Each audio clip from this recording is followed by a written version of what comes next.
Picture this. You're driving a flashy $100,000 sports car. Everyone on the street is staring, thinking, wow, that person has absolutely made it. But what they don't know is that exactly 1 month later, that very same car is quietly repossessed because, well, you couldn't actually afford it.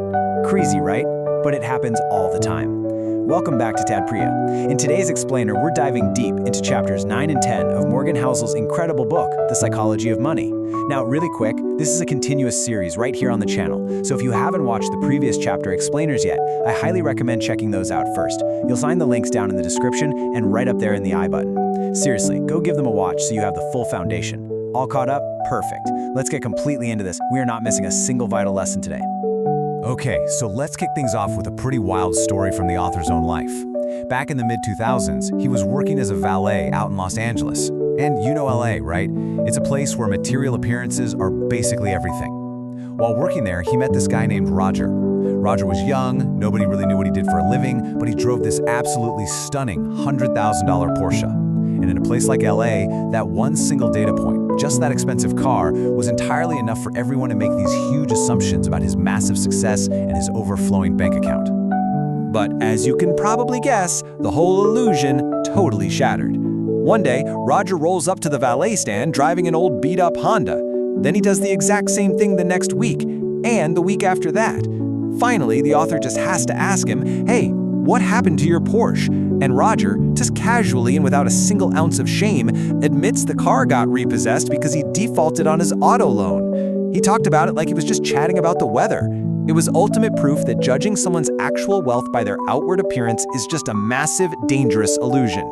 So that brings us right to chapter 9, Wealth is What You Don't See. The hard, undeniable mathematical truth here is that when someone buys a $100,000 car, the only real data point you have is that they are now $100,000 poorer, or they're 100 grand deeper in debt. That is literally it. You can't see their bank accounts. You can't see their brokerage statements. Modern capitalism totally thrives on this whole fake it till you make it industry, and it tricks us into thinking that spending money equals having wealth. So, the absolutely crucial thing to grasp here is the fundamental difference between these two words, rich versus wealthy. We throw them around like they mean the same thing, but mixing them up is what leads to some terrible financial decisions. Listen, being rich just means you have a high current income. If you can afford the hefty monthly payments on a luxury car or a giant mortgage, yeah, you're rich. It's highly visible, and honestly, people usually go out of their way to make sure you know they're rich. But being wealthy, that's entirely hidden. Wealth is the income you specifically chose not to spend. It's the luxury cars you didn't buy, the diamonds you skipped, the first-class upgrades you turned down. It's financial options you just haven't taken yet. This real-life trap of spending is perfectly illustrated by this famously true story about the singer Rihanna. She actually almost went bankrupt from massively overspending, and she ended up suing her financial advisor over it. The advisor's response to the lawsuit? Absolutely legendary. He just asked, was it really necessary to tell her that if you spend money on things, you will end up with the things and not the money? I mean, we can laugh at that, but the harsh truth is, most people actually do need to hear it. When people say, I want to be a millionaire, what they almost always mean is, I want to spend $1 million. And actually spending $1 million is literally the exact opposite of being a millionaire.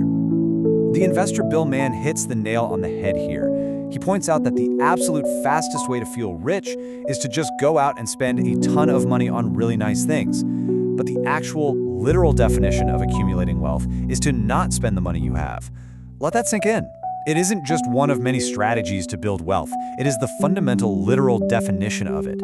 True wealth gives you freedom, it gives you flexibility, and it gives you options for your future, rather than just being a shiny object sitting in your driveway right now. To make this even clearer, let's look at a brilliant real-life analogy from the book, comparing money to diet and exercise. Being rich is a lot like doing a really rigorous workout. You do the hard physical work, you sweat a ton, and then you feel like you totally deserve a reward, like a massive heavy meal, right? And it's incredibly easy to just undo all that hard work by eating those calories right back. Being wealthy, on the other hand, is like the diet side of the equation. It's the silent, unglamorous act of turning down that treat meal. It requires immense, quiet self-control, but it creates this powerful gap between what you could do and what you actually choose to do. Now, the big danger for all of us in everyday life is that it's incredibly hard to find wealthy role models to look up to. Why? Because, like we said, true wealth is invisible. Take Ronald Read, the famous janitor who secretly amassed an $8 million fortune. He's a fantastic role model now that he's passed away and his hidden wealth was publicly revealed. But while he was alive, nobody could learn from him because he hid every single penny of his wealth. We as humans learn by imitation, but you just can't imitate what you can't see. So here's how you implement this in real life right now. Stop trying to copy the lavish lifestyles you see scrolling on Instagram. You are most likely just copying their richness and their massive debt, not actual wealth. And that leads us perfectly right into Chapter 10, Save Money. Because if wealth is defined by what you don't spend, the only actionable pivot for your own life is entirely within your grasp.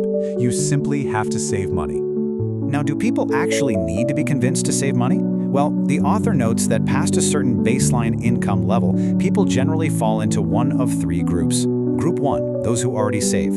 Group 2, those who think they can't save. And Group 3, those who think they don't need to save.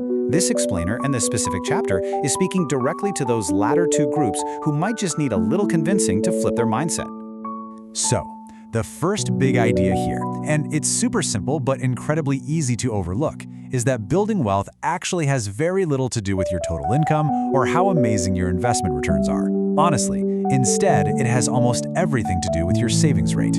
Your savings rate is the true powerhouse of your financial future. To really prove this, let's look at a massive historical example, the 1970s oil crisis. The global economy was booming, growing super fast, and it honestly looked like we were simply going to run out of oil to fuel it. But we didn't. And we didn't overcome this crisis by just magically finding way more oil in the ground. We overcame it through efficiency. Believe it or not, today, the United States uses 60% less energy per dollar of GDP than it did in 1950. We literally engineered our way out of the crisis simply by needing less. The raw power of this kind of efficiency is just undeniable. Look at this comparison right here. A standard 1989 Ford Taurus sedan got about 18 miles to the gallon. 30 years later, a massive, incredibly heavy 2019 Chevy Suburban SUV gets 18.1 miles to the gallon. We grew our energy wealth dramatically, not by increasing the energy we had to burn, but by dramatically decreasing the energy we needed to perform the exact same tasks. Now, applying this directly to your own finances is super eye-opening. Trying to find more energy in the ground is exactly like chasing massive investment returns. It is entirely shrouded in uncertainty. You can't control the stock market, just like you can't control global geopolitics. However, personal savings, frugality, and efficiency, those are entirely in your control. Choosing a slightly less expensive lifestyle or just cooking at home has a 100% chance of improving your financial situation immediately. Think about the sheer effort some financial professionals put in. I mean, grinding 80 hours a week just to squeeze out a tiny 0.1% bump in their investment outperformance. Instead of burning yourself out chasing those uncontrollable returns, you can easily implement this in your own life today. Seriously, just look at your bank statement and exploit the 2 or 3 percentage points of lifestyle bloat you probably currently have. Cut out those subscription services you literally never use. Stop dining out when you really don't need to. Efficiency always wins because it takes less effort, it's fully in your control, and it has a 100% success rate. Here is another crucial takeaway for you. The value of your wealth is entirely relative to what you actually need. Imagine you and I have the exact same net worth, okay? You're a way better investor and you earn 12% returns, while I'm only earning 8%. But if I am more efficient and only need half as much money to be perfectly happy, while your lifestyle expenses just keep growing to match your growing assets, I am actually better off than you. By learning to be happy with less, I've created a massive gap between what I have and what I want. My wealth is stronger simply because my needs are lower. And this leaves us with a really profound and provocative mindset shift for you to implement in your daily life. The book states this beautifully. Past a certain level of income, what you need is just what sits below your ego. Let me say that again. What you need is just what sits below your ego. Wealth is simply the accumulated leftovers after you spend what you take in. Once your basic human needs are comfortably met, your desire to spend more is heavily dictated by your ego, that urge to just show others that you have money. So your ultimate real-life implementation here is to keep your ego in check. When you get the urge to buy something flashy, just pause. Stop and ask yourself if you're buying it for its actual utility or just to show off to people who probably aren't even paying attention anyway. Thank you so much for watching this explainer here on Tatparya. I truly believe you now understand the invisible nature of wealth, the absolute power of your savings rate, and most importantly, exactly how to implement this frugality into your own life starting today. So what sits below your ego? What is one expense you can cut today to increase your savings rate? Let us know your thoughts down in the comments. And hey, don't forget to hit that subscribe button for the channel so you get the update for our next chapter's explainer, where we're going to dive into a fascinating topic: why making reasonable decisions actually beats making strictly rational ones. It's going to be great. You won't want to miss it. See you next time.